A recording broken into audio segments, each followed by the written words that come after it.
యజమానుడు, లేకపోతే నీకు అప్పచెప్పిన జీవిత కాలంలో నీకు అప్పచెప్పిన బాధ్యతలు మరిచి నువ్వు తిరుగుతూ ఉన్నావేమో, అలా ఉంటున్నావేమో. నిన్ను ప్రశ్నిస్తున్నా నీ దేవుడు. వాక్యమైంది నిన్ను నిలదీస్తున్నా నీ ప్రభువు నీ గురించి లెక్కలు అడిగితే కనుక మన పరిస్థితి ఏంటి? అది సాదృశ్యంగా చూపించాడు కనుక వాడు యుక్తిపరుడు అయి ఉన్నాడు కనుక, యుక్తిపరుడుగా ఉండి ఏం చేశాడు? 100 వలస నుండి 50 రాసుకో. ఎందుకు అంటే కనుక నా యజమాని నన్ను తీసేసినప్పుడు నేను తప్పలేదు, కనుక పని చేయలేదు. తీసేసినప్పుడు నాకు ఉద్యోగం లేదు, అప్పుడే ఏదైనా నన్ను చేర్చుకుంటారు. ఈ మేలు చేశాను కనుక దానికి నాకు ఎంతో కొంత ఇచ్చి నన్ను చూసుకుంటారు అన్న ఉద్దేశంతో యుక్తిగా నడుచుకున్నాడు.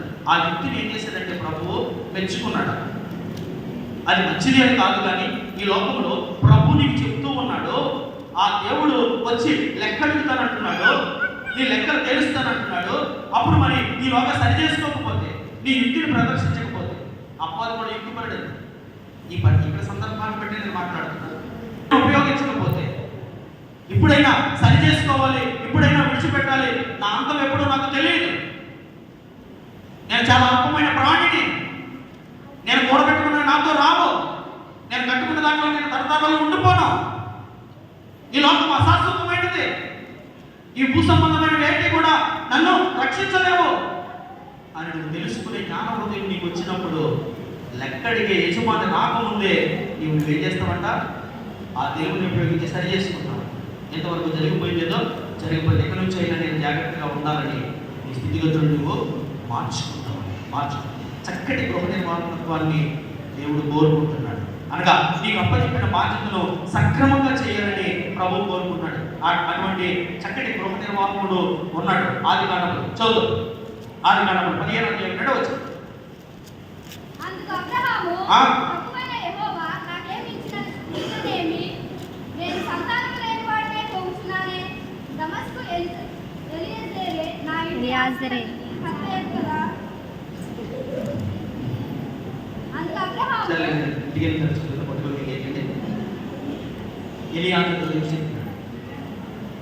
ఎలియాజరుకి ఏ బాధ్యత అప్పచెప్పాడు తెలుసా?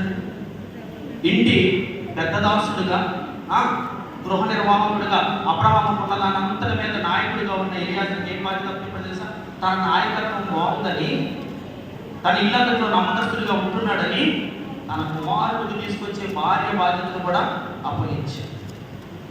ఎలియాజరు మంచోడు కాకపోతే, ఈ గృహ నిర్వాహకుడిగా ఉన్న ఆ ఎలియాజరు చెడ్డోడైతే, తినకు అనుకూలంగా ఉన్న ఎవరో ఒక స్త్రీని తీసుకొచ్చి, తిన చెప్పిన మాటలు వినే ఆ స్త్రీని తీసుకొచ్చి, ఇతని ఆస్తి మీద దృష్టి ఉంటే, లేదా ఇతను లోకానుసారంగా ఇంకా ఏమైనా సంపాదించుకోవాలి, అందించుకోవాలని ఆలోచన ఉంటే అలాంటి పని చేయలేము. కానీ చక్కటి గృహ నిర్వాహకుడు, నమ్మకమైన దాసుడు ఎలియాజరు ఏం చేశాడంటే కనుక అబ్రహాము అనుకున్నట్టే చేశాడు. నీకు కూడా ఒక గృహ నిర్వాహకులకు ఆ పని అప్పగించబడింది. నీకు కుటుంబ బాధ్యత ఉంది, నీకు సంఘ బాధ్యత ఉంది, నీ రక్షణ బాధ్యత నీకు ఉంది. మరి దాంట్లో నువ్వు ఎలా ఉన్నావు? ఎలియాజరు లాగానే నమ్మకస్తుడిగానే ఉన్నావా? 39వ అధ్యాయం ఆదికాండం 4వ వచనం. 39వ అధ్యాయం ఆదికాండం 4వ వచనం.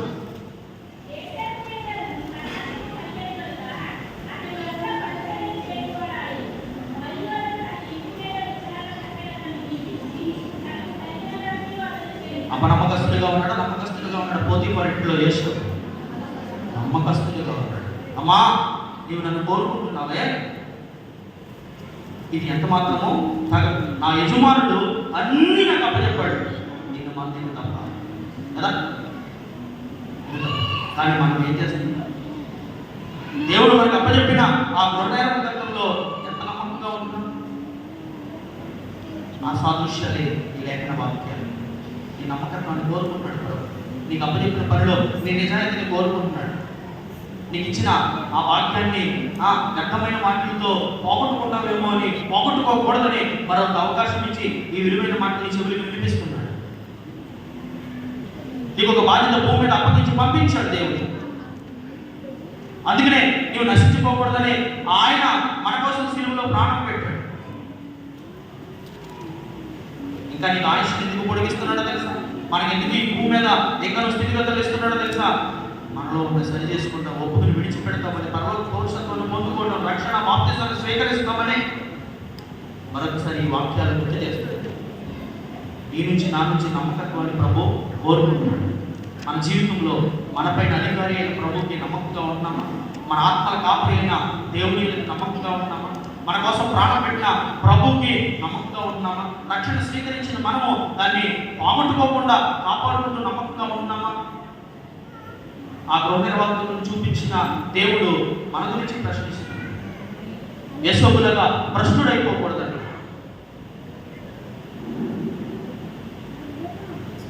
చదువు మరొక మాట లోకాసు వార్తలోనే 12వ అధ్యాయం 42వ వచనం.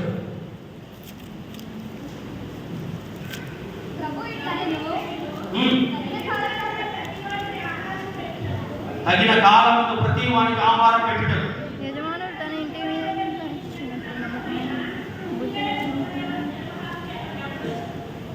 ఎవడు బుద్ధి కలిగినోడు? ఎవడున్నాడు? ఆ బుద్ధి కలిగి నడుచుకునేవాడు ఎవడున్నాడు? నేనున్నాను ప్రభు. నువ్వు నాకు ఇచ్చిన జీవితంలో ఇదిగో యేసేపు వలె పాపం నన్ను ప్రేరేపించిన నేను నమ్మలేదు. లేదా రూతు వలె పేదరికంలో ఉన్న పాపానికి నేను ఇష్టపడలేదు. ఇదిగో పాపము చేశానని నేను గుర్తొచ్చినప్పుడు, నీ మాటలు విన్నప్పుడు ఇదిగో మరియ వలె నా పాపాలను ఎదుట ఒప్పుకున్నాను అని చెప్పే సందర్భాలు మనకు ఉన్నాయా? మనం అటువంటి స్థితిగతులు కలిగిన వారిగా ఉన్నామా? అలా ఉండాలని గృహ నిర్వాహకులుగా నీకు ఇచ్చిన ఆయుష్ కాలంలో నీ జీవిత లెక్కలు గృహ నిర్వాహకుని ఎలాగైతే లెక్క చూసుకుంటానికి యజమానుడు వచ్చాడో, మన యజమానుడైన దేవుడు వచ్చినప్పుడు మనకిచ్చిన ఆయుష్ కాలంలో నీకు ఇన్ని మాటలు వినిపించాను కదా, ఇంత వాక్యమును విన్నాము కదా, ఇన్నిసార్లు నా మందిరానికి వచ్చావు కదా, ఇన్ని సభలను అటెండ్ అయ్యావు కదా, వాట్సాప్ ద్వారా, యూట్యూబ్ ద్వారా, సంఘ సభల ద్వారా అనేక పర్యాయాలు నా మాటలు వింటూ వచ్చావు కదా, మరి ఇట్లన్నిటికీ ఏంటి లెక్క?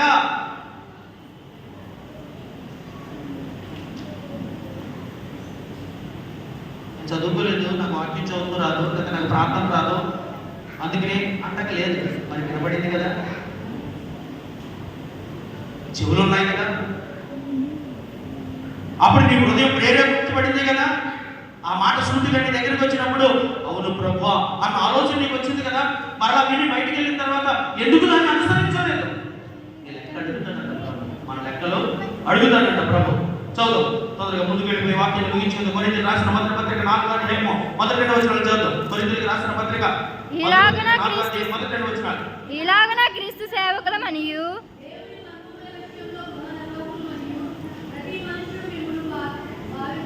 ప్రతి ఒక్కడు కూడా దేవుని ఎదుట నీవు నమ్మకంగా ఉన్నావు, దేవుని గృహంలో దేవుడిచ్చిన జీవితంలో నమ్మకంగా ఉన్న నిన్ను చూసిన వారందరూ కూడా అనుకోవాలి. మనకు మాట్లాడండి వాక్యాన్ని ముగించుకోవచ్చు. తీతుకు రాసిన పత్రిక మొదటి అధ్యాయం 7వ వచనం చదువు. తీతుకు రాసిన మొదటి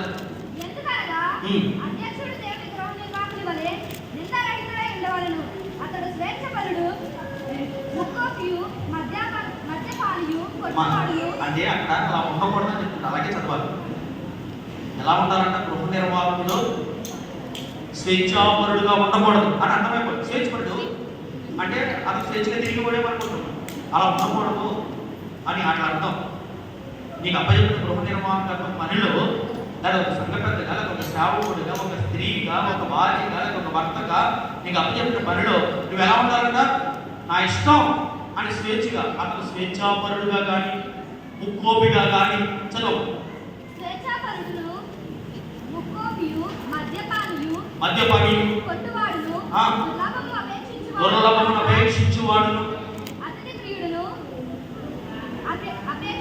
చాలు తర్వాత చదువు. అలాంటి గుణగాలన్నితో ఉండకూడదు. నువ్వు స్వేచ్ఛగా ఇష్టానుసారంగా తిరగడానికి లోకానుసరమైన వ్యక్తివి కాదు.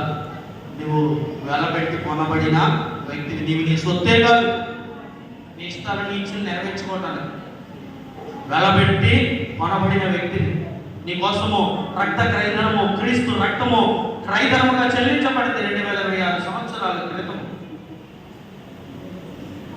ఇంకా స్వేచ్ఛగాను అదే కోపం అనే పాపం చేసే వ్యక్తిగాను, దుర్లభం అపేక్షించేవాడుగాను ఉండకూడదు. నీకు అప్పచెప్పిన యాజకత్వంలో, నీకు అప్పచెప్పిన సంఘ పరిచయం, నీకు అప్పచెప్పిన కుటుంబంలో నీవు నమ్మకస్తుడుగా, నమ్మకమైన గృహ నిర్వాహకురాలిగా, గృహ నిర్వాహకుడుగా అలా మంచి దాసుడా అనిపించుకునే, అలా మంచి దాసురాలా అనిపించుకునే వారిగా ఉండాలని ప్రభు నీ మాటలు మాట్లాడుతున్నాడు. పేతురు రాసిన మొదటి పత్రిక 4వ అధ్యాయం, పేతురు రాసిన మొదటి పత్రిక 4వ అధ్యాయం 10వ వచనం 11వ వచనం చదివి వాక్యాన్ని ముగించుకోవచ్చు. దేవుని నానా విధమైన మంచి గృహ నిర్వాహకులై ఉండి ఒక్కొక్కరు కృపావరం పొందిన కొలది ఒకరికొకరు ఉపకారం చేయుడి.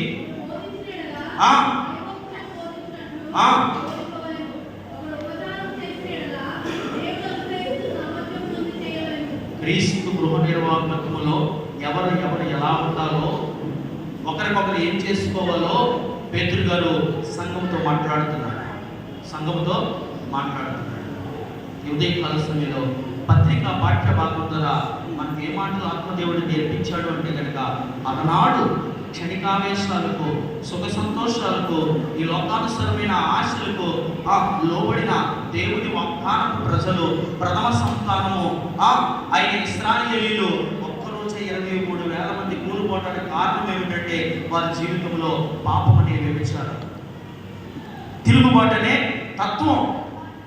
వారు నీకు నాకు తెలియకపోయినా 1000 సంవత్సరాల క్రితమే వారు ఈ సందర్భాల్లో నశించిపోయినా దృష్టాంతములుగా పరిశుద్ధ గ్రంథంలో లిఖించి మరలా నీకు నాకు చదివి లేదా దాని గురించి వివరించి ఆత్మదేవుడు ఎందుకు నేర్పిస్తున్నాడో తెలుసా? అటువంటి ఛాయలు, అటువంటి గుణాలు నీలో ఉంటే కనుక ఇప్పటి వరకు నువ్వు చేసిన దాన్ని బట్టి శిక్ష రాలేదని నువ్వు కొనసాగితే కనుక లెక్కలు చూసే దేవుడు త్వరలోనే వస్తున్నాడు. ఒకవేళ నీ మీద శిక్ష రాలేదని నువ్వు సంతోషిస్తున్నావేమో, నీ పిల్లల మీద శాపాన్ని కూడబెట్టిన వ్యక్తిగా నీవు ఉంటావు.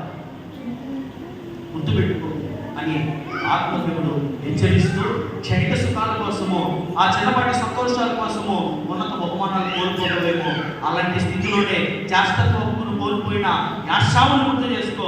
భ్రష్టుడిగా, వ్యభిచారిగా చరిత్రలో పరిశుద్ధ గ్రంథంలో నిలిచిపోయాడు. అలాగే నీ క్రైస్తవ జీవితంలో ఎప్పుడు చనిపోతావో లేదా ఎప్పుడు జీవితం అంతమవుతుందో నీకు తెలియకుండా ఈ విశ్వాస యాత్రను సాగిస్తున్నప్పుడు క్షణిక సుఖాల కోసము పట్టబడి, మరులు గొప్పబడి, అపవాది కలిగించే తంత్రాల చేత ఎచ్చబడితే కనుక నిత్య నరకానికి, నిత్యం వేతన పడే స్థలానికి వెళ్ళిపోతావు. ఆ నిత్య రాజ్య వారసత్వానికి, యుగాలు జీవించే పరలోకానికి దూరం అయిపోతావు. అందుకనే దృష్టాంతాలుగా చూపించే వారు చేసిన పాపం నీ జీవితంలో ఉండకూడదు. ఉంటే కనుక ఇప్పుడైనా ఒప్పుకుని విడిచిపెట్టి దేవుని కనికరాన్ని పొందుకో అని పత్రిక పాఠ్యభాగం ద్వారా ప్రభు మాట్లాడుతున్నాడు. ఇక స్వార్థ పాఠ్యభాగంలో నీకు అప్పచెప్పిన బాధ్యత గురించి, నీకు ఇచ్చిన జీవితాన్ని గురించి, నీకు ఇచ్చిన సమస్తం గురించి, నీకు ఇచ్చిన భార్య గురించి, నీకు ఇచ్చిన భర్త గురించి, నీకు ఇచ్చిన పిల్లల గురించి, నీకు అప్పచెప్పిన సంఘ సేవ పరిచర్య గురించి, ప్రతి దాని గురించి లెక్క అడుగుతాను. నీ గృహ నిర్వాహకత్వము స్థితిగతులు ఎలా ఉన్నాయి? ఇప్పటికైనా ఆ యుక్తి కలిగి నడుచుకుని, ఒకవేళ నేను భిక్షమెత్తలేను, సిగ్గుపడుతున్నాను, నేను తవ్వలేను, నేను పని చేయలేను, అందుకు ఇదిగో నేను ఎవరి దగ్గరికైతే అన్యాయంగా వారికి ఇచ్చాను వాళ్ళ దగ్గర మళ్ళీ కనికరాన్ని పొందాలని యుక్తిగా నడుచుకున్నాడు. అలాగే ఇప్పటి వరకు ఎవరికి తెలియకుండా నేను ఎంత సీక్రెట్ గా ఎంతకు మెయింటైన్ చేసుకొచ్చాను దేవుడికి నీ తెలుసు. ఎవరికి తెలియకుండా నేను ఏదైతే తప్పు పెట్టుకుంటూ కొనసాగించుకుంటూ వచ్చాను. ఇక బయలుపడలేదు కదా అని నాకు గొప్పవాడు లేడని, నాకు గొప్పది లేదని నేను అనుకుంటున్నాను. కానీ దేవుడికి అన్నీ తెలుసు. లెక్కలు అడిగి దేవుడు గృహ నిర్వాహకుడు లెక్క అడుగుతాడు. ఎప్పుడు వస్తాడు, ఎప్పుడు అడుగుతాడో తెలియదు. అందుకనే దేవుడు నాతో మాట్లాడేందుకు గ్రహిస్తే కనుక, ఈ మాటలు నాకే వినిపించాడని అటువంటి స్థితి నీలో ఉంటే కనుక ఒప్పుకుని విడిచిపెట్టు. ఎవరికి చెప్పకపోయినా పర్లేదు, నీతో మాట్లాడే దేవుడి మాటకు లోపడు, ఒప్పుకుని విడిచిపెట్టు. కనికరాన్ని అటువంటి కృప పరిశుద్ధాత్మ దేవుడి సహాయ సన్నిధి మనందరికీ అనుగ్రహింపబడును గాక.